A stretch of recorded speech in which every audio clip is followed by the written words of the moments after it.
How would you react if Ray Evernham just disappeared, or if Steve Letarte simply vanished? Unthinkable, you say, the kind of thing that's straight out of a movie script. But what if I told you such a thing did happen to one of NASCAR's most brilliant engineers, a race-winning crew chief and car owner? In January 1983, Mario Rossi disappeared without a trace. It is a saga that nearly 4 decades later still has no ending. Perhaps you can help. Join me. You may be able to help solve a mystery.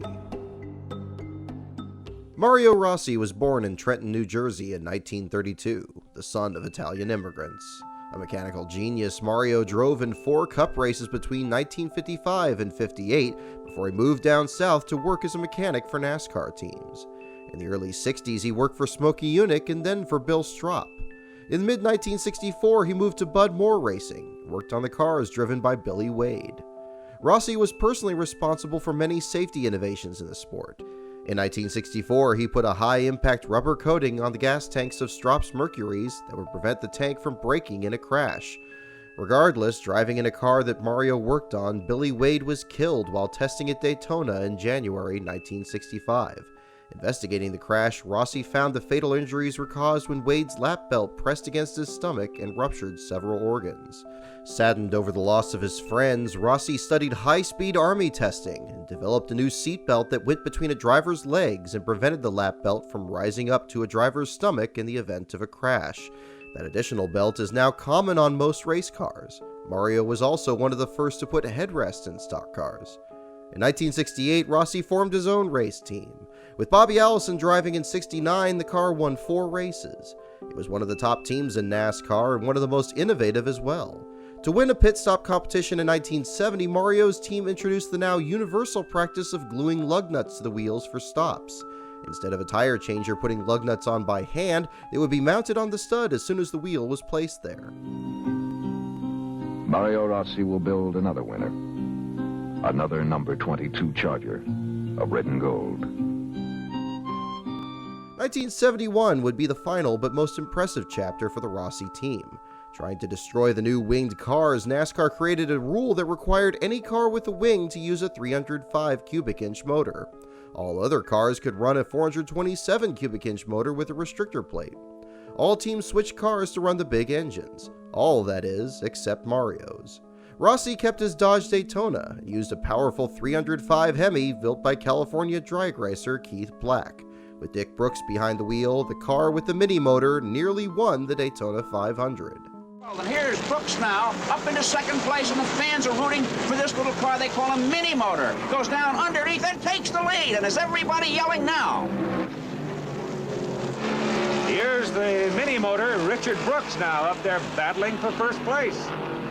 Remarkable combination of car and driver doing a fine job at AJ. Oh! That's Brooks and Hamilton. After spinning, they finished 7th. Without any factory support from Dodge, Rossi's team was losing money. Team members later said Mario was a bad businessman. At the end of 1971, he closed the shop doors and left NASCAR, hired by Goodrich Tire to lead a team at the 12 Hours of Sebring in '72. In '73, he returned to NASCAR, this time with Dygaard Racing. Like other great crew chiefs, Mario knew how to cheat. At Dygaard in '75, Mario had nitrous oxide under the dashboard of Donnie Allison's car. In the 1976 Daytona 500, he hid the nitrous inside a cylindrical wedge bar, and Darrell Waltrip used it to qualify second. NASCAR knew they had an illegal additive and threatened to cut every bar out of the car to find it. Fearing the officials would blow themselves up, Mario told them where it was, and Waltrip had to re-qualify without nitrous. Darrell and Mario didn't get along, and Rossi was fired in August 1976. He left NASCAR and moved to South Florida. Rossi declared bankruptcy in the late 70s and made a living building engines for racing boats and short-track cars. In 1979, Mario was hired by Billy Harvey to serve as a crew chief for Gary Ballou in the Daytona 500. They ran in the top 10 before blowing an engine. The relationship between Mario and Gary lasted several years. With Rossi tuning the engines in his cars, Ballou won races across the country, from late models at New Smyrna Speedway to dirt modifieds at Syracuse. So we've established that Mario Rossi was one of the biggest figures in the NASCAR garage between the 60s and 70s, And that makes the next part of this story even more unusual. Around Christmas in 1982, Rossi returned to Trenton, New Jersey to visit his mother. On the morning of December 30th, family members brought him to Philadelphia International Airport. He was supposed to fly to the Bahamas, where he was renting a home. He was seen entering the terminal, changing airline tickets, and waving goodbye. On January 3rd, Rossi's mother received a phone call from a woman who only identified herself as Betty and claimed to be Mario's girlfriend. She said that he was piloting a small plane off the coast of the Bahamas when he crashed and died. Very little information was given, and Rossi's body was never recovered. But was that the truth? Before long, Mario's family started to believe he never died in a plane crash. There were too many inconsistencies. The FAA never had a record of a crash around that time, and it was later discovered that the plane he supposedly was flying had never crashed, was in fact sold 3 times in the years that followed. His family also got a phone call telling them not to go to the authorities, and investigations were discouraged. Something was going on, and there was no evidence of what happened to Mario. It's no secret that South Florida in the early 80s was a hotbed for drug smuggling, and smuggling was common amongst racers and people Rossi knew personally. Both Billy Harvey and Gary Ballou were arrested in February 1982 for bringing marijuana from the Bahamas to Florida. Like those other figures, Mario too was involved with marijuana.